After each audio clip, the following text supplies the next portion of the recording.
What's the hardest thing about writing? Well, it's getting started. Maybe you're having a hard time coming up with a story idea, or you're stuck on where to take your story next. If you want a way into a story or a way through, I have 9 story starters to help you. This free PDF is full of story seeds and prompts to get you going. To download your 9 story starters, go to nancypanuccio.com/start. That's Nancy with an I, Panuccio with 2 C's, nancypanuccio.com/start. So the story problem is set up.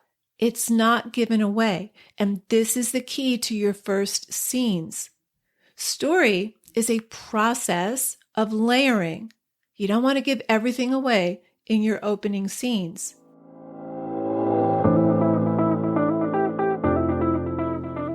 Writer Unleashed is for you, a writer who has a story you want to bring onto the page and into the hearts and minds of readers. I'm Nancy Panuccio, writer, editor, and writing coach. And each week, we'll explore techniques, mindsets, and inspiration for writing stories readers can't put down. Thanks for spending some time with me today. Now let's begin.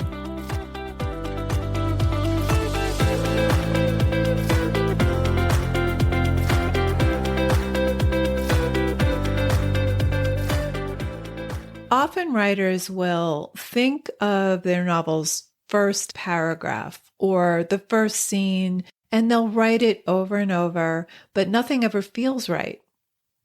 And there's nothing wrong with that. It's not the wrong approach, but many writers spend way too much time on their opening scene, and they write it over and over and over without considering the role of the beginning scene as it relates to the entire arc of change that the protagonist goes on. They also write these scenes without considering how it relates to the final scenes. There's a relationship between your first scenes and your final scenes. Your last scenes should demonstrate how much your character has changed and how they've overcome the flaws that you set up in your opening scenes. To take the reader on the journey along with your character to make the most impact, you want to craft your opening and ending scenes with each other in mind. They should create mirror images that demonstrate the main character's internal arc of change and prove to your reader how much they've actually transformed. The reader needs evidence that your character has changed. So in this episode, we'll look at your first scenes and your final scenes, and we'll look at the relationship between both. I like to think of these as your bookend scenes. Your first scenes are the entry point to your story, and they bear the most responsibility. They carry a lot. They create reader expectations about what might happen, what the conflict is, who the antagonist is, and what the story's about. First scenes position your character emotionally at the beginning of the story. So we meet a character with a compelling goal or story problem. If you want to get clear on one thing, it's always what your character comes into the story wanting. Some goals are aspirational. Some goals are to avoid something. Some goals are to win the affection of another person. Some goals are less concrete. They're more internal, but they always manifest in something specific and concrete. So in your opening scenes, we're introduced to the antagonistic forces, both the external and the internal. We meet a character we can root for or relate to. That means we meet someone who is multifaceted. We want human flaws, not the one-note good guy or good girl. We also don't want a protagonist who's just a mess of flaws. It's all about contrast. If we only see flaws, fatal flaws, or we only see the good side, we won't care. We won't relate. Remember, we're going to be with this person for hundreds of pages. So we need to encounter someone we have a complex reaction to, someone we identify with, not externally necessarily. We don't have to identify with their external situation, but we want to identify with him or her as a human being. We all want to see some part of ourselves in your characters. So your opening scenes introduce your protagonist and his or her story problem and the antagonistic forces. When I say introduce, I mean you start to hint at the trouble that's yet to come. In this episode, I'm going to look at the first and final scenes of Margaret Atwood's autobiographical novel, Cat's Eye. I'm using this example because the character's desire is more emotionally driven, but it's manifested in one particular person from her past. Now, sometimes writers will have too many antagonists, especially when writing a coming-of-age story. So the character will have several bad relationships or several friends that led them astray. And my question is, who is the main antagonist? The story needs to focus around that relationship, even if there are other factors that are getting in the way. Now, the antagonist does not have to be a person. It could be a corporation or a system. It could be natural forces. Whatever or whoever it is, you want to ask, what desires, goals, and objectives are in opposition to your protagonist? For example, in Cat's Eye, Elaine is a middle-aged woman. She's a painter who's in her hometown of Toronto for a retrospective of her life's work. And while she's there, memories of her childhood tormentor, Cordelia, consume her. She's still haunted by her past. So here she is in her 50s, and she still can't let go of the past. The story is about her rumination about this particular friend. Now, there are 2 or 3 other friends, but they're all influenced by Cordelia. Cordelia is the story's main antagonist. The main story happens in the past. The present day is a way of framing that story to track the transformation. In the present, Elaine is still haunted by what happened when she was 13. She's in her 50s now, but the resolution, the transformation happens in the present as she moves through memory. The transformation didn't happen when she was a teenager. Now, the first chapter is a brief vignette. It's just a few paragraphs about something her brother told her about the nature of time. Time is not a line, but a dimension, like the dimensions of space. If you can bend space, you can bend time also. And if you knew enough and could move faster than light, you could travel backward in time and exist in 2 places at once. And there's a little bit more, and she ends with this. I began then to think of time as having a shape, something you could see, like a series of liquid transparencies, one laid on top of another. You don't look back along time, but down through it like water. Sometimes this comes to the surface, sometimes that, sometimes nothing. Nothing goes away. So it's just 3 paragraphs, not a scene, but a vignette. but she's already planting some hints and creating expectations. She's setting up that this is going to be about memory, something that doesn't go away. And then we launch right into a scene from the past. Stephen says time is not a line, I say. Cordelia rolls her eyes, as I knew she would. So, she says. This answer pleases both of us. It puts the nature of time in its place, and also Stephen, who calls us the teenagers, as if he himself is not one. Cordelia and I are riding on the streetcar, going downtown as we do on winter Saturdays. The streetcar is muggy with twice-breathed air and the smell of wool. Cordelia sits with nonchalance, nudging me with her elbow now and then, staring blankly at the other people with her gray-green eyes, opaque and glinting as metal. She can outstare anyone, and I am almost as good.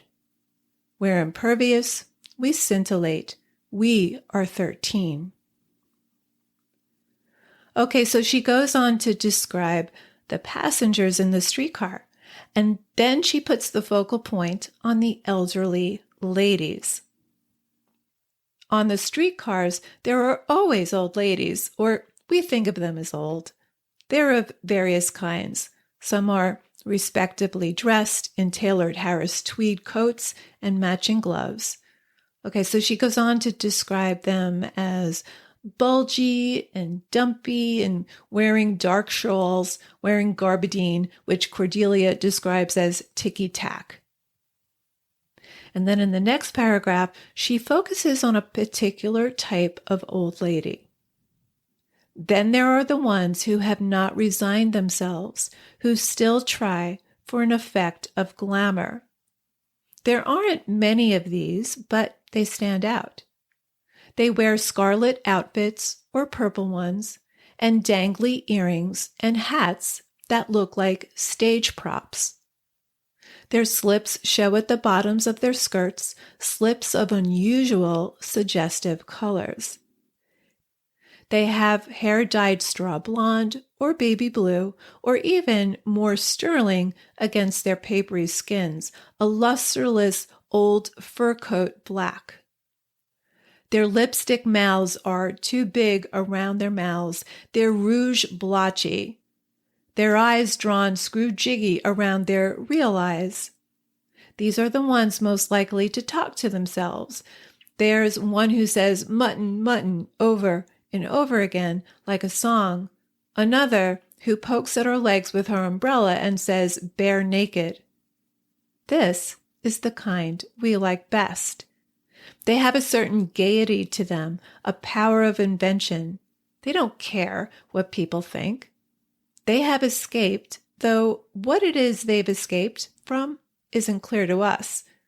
We think that their bizarre costumes, their verbal tics are chosen, and that when the time comes, we will also be free to choose. Okay, now she's going to return to the image of the old ladies in the final scene. It's not a random description. Now, after she describes the old ladies, she launches into the present, but she's still on the theme of older ladies. So she gives us some context to give us a sense of her age now, and then she gives us this. Lately, I've caught myself humming out loud or walking along the street with my mouth slightly open, drooling a little. Only a little, but it may be the thin edge of the wedge, the crack in the wall that will open later onto what? What vistas of shining eccentricity or madness? There is no one I would ever tell this to except Cordelia. But which Cordelia? The one I have conjured up? The one with the roll-top boots and the turned-up collar? Or the one before? Or the one after? There is never only one of anyone. If I were to meet Cordelia again, what would I tell her about myself? The truth? Or whatever would make me look good? Probably the latter. I still have that need. And then further down, she says, Cordelia must be living somewhere. She could be within a mile of me. She could be right on the next block. But finally, I have no idea of what I would do if I bumped into her by accident. On the subway, for instance, sitting across from me, or waiting on the platform reading the ads. We would stand side by side, looking at a large red mouth stretching itself around a chocolate bar, and I would turn to her and say, Cordelia, it's me, it's Elaine. Would she turn, give a theatrical shriek? Would she ignore me? Or would I ignore her, given the chance? Or would I go up to her wordlessly, throw my arms around her, or take her by the shoulders and shake and shake? Okay, now notice she's not giving it all away. She's hinting at the trouble. Sometimes this comes to the surface, sometimes that, sometimes nothing. Nothing goes away. There is never only one of anyone. I still have that need. Would I ignore her or take her by the shoulders and shake and shake and shake? So conflict, it's within, but it's caused by Cordelia, her antagonist. It's the memory of her that she needs to resolve, so she's released from her past. That is the desire. Now notice what expectations are already set up. What can we guess? That there was some rift in this friendship. Something happened, and the promise is that we'll learn what happened between these two if we keep reading. So we know who our main character is, we know who the antagonist is, and we know Elaine's emotional position at the beginning of the novel. It's not just a retrospective of her art. The novel is a retrospective of her relationship with Cordelia. So the story problem is set up. It's not given away. And this is the key to your first scenes. Story is a process of layering. You don't want to give everything away in your opening scenes. You reveal things slowly. So let's break this opening scene down.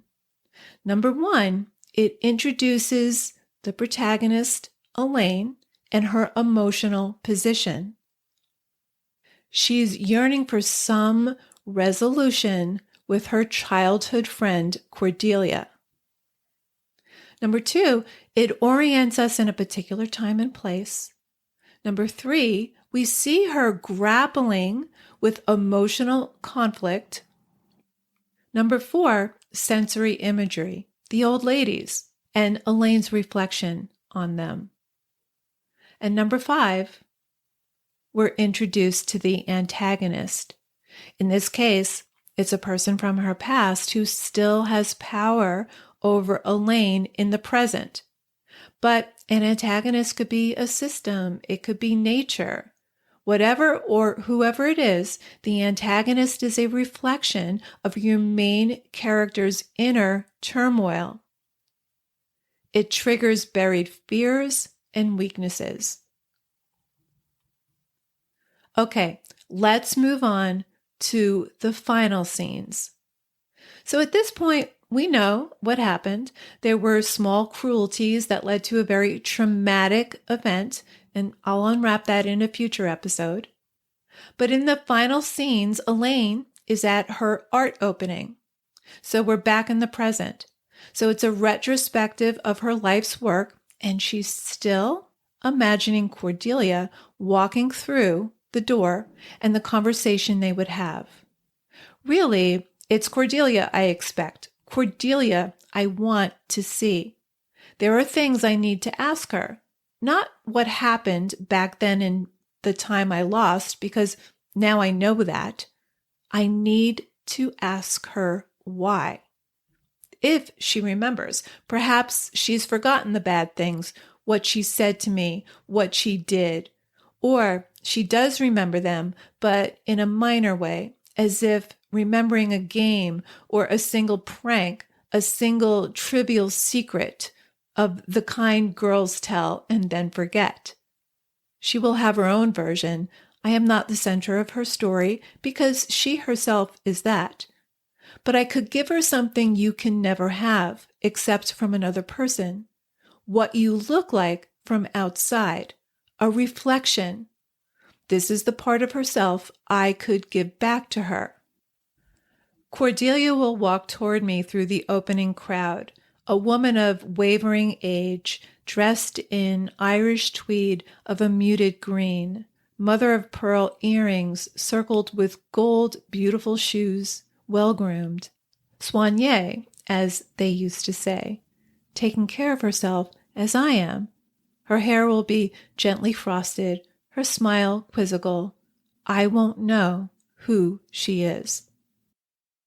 Okay, so notice the difference between the first scene, where she's still longing for Cordelia's approval, acceptance, or even contrition for what happened, for what Cordelia did. And where she is now in the final scene, I won't know who she is. And here's the very last scene. So she's on the plane going back home, and she brings back the image of the old ladies. I have the window seat.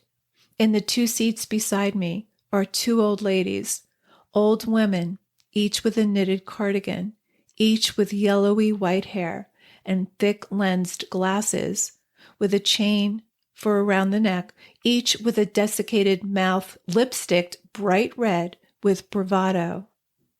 They have their trays lowered and are drinking tea and playing snap, fumbling the slippery cards, laughing like cars on gravel when they cheat or make mistakes. From time to time they get up, unbuckling themselves laboriously, and hobble to the back of the plane to smoke cigarettes and line up for the washroom. She goes on a bit more, and then she says, "This is what I miss. Cordelia, not something that's gone, but something that will never happen. Two old women giggling over their tea." Okay, so she's come to some kind of acceptance that she'll never get what she needs from Cordelia, but she doesn't need it anymore because she's resolved it through memories of what happened. And then here's the final image. Now it's full night, clear, moonless, and filled with stars, which are not eternal as was once thought, which are not where we think they are. If they were sounds, they would be echoes of something that happened millions of years ago, a word made of numbers, echoes of light shining out of the midst of nothing. It's old light, and there's not much of it, but it's enough to see by. Okay, so bookend scenes. There's a relationship between your first scenes and your final scenes. They're mirror images of each other. In both the first scenes and the final scenes, she imagines running into Cordelia. In the first scene, if I were to meet Cordelia again, what would I tell her about myself? The truth, or whatever would make me look good. In the final scene, she says, I won't know who she is. And then when she's on the plane on the way home, she brings back the image of the old ladies. These are a great way to show your main character's internal arc of change, these mirror images. It's an effective way to show your reader the transformation. So everything comes full circle. Nothing is random. Everything is intentional. So to recap, we talked about the relationship between your first scenes and your final scenes. They're mirror images of one another. So you want to bring elements from your opening scenes into your final scenes. Your first scene or scenes have a lot to accomplish. Number one, it will introduce your protagonist and his or her emotional position in the beginning of the story. For example, Elaine at the beginning is still yearning for Cordelia's validation. Number two, orient us in a particular time and place. Elaine is straddling the present and the past. Number three, show your character grappling with emotional conflict. Number four, use sensory imagery. The old ladies, for example, and we also get Elaine's reflection on them. And number five, introduce the antagonist. In Cat's Eye, the antagonist is a person from Elaine's past who still has power over her. The antagonist is a reflection of your main character's inner turmoil. Your final scenes show the transformation that your character has gone through. Your final scenes are often reflective in tone. Now, the change may be external, but the transformation is always internal. The character needs to make those connections. Your final scenes bring everything full circle. They recall the first scene in some way. So there are elements that mirror each other. Now, a great way to see how this works is to take a novel or story that you've already read, reread the first scene or the first few scenes, whatever you consider the opening. You'll see how the story problem is set up. You'll see how the trouble is hinted at, but not given away. And then read the final scenes and you'll see the common threads running through each. So your first and final scene should form mirror images that reflect your main character's internal arc of change. So there you have it. Thanks for hanging out with me today. And if you know any writers who need some support in their writing, please share this episode or the Writer Unleashed podcast in general. And if you love what you're listening to, subscribe on your favorite listening platform and please leave me a review. Reading how this podcast impacts your writing truly lights me up and helps me create topics for the show. Till next time, keep writing, and I'll talk to you soon.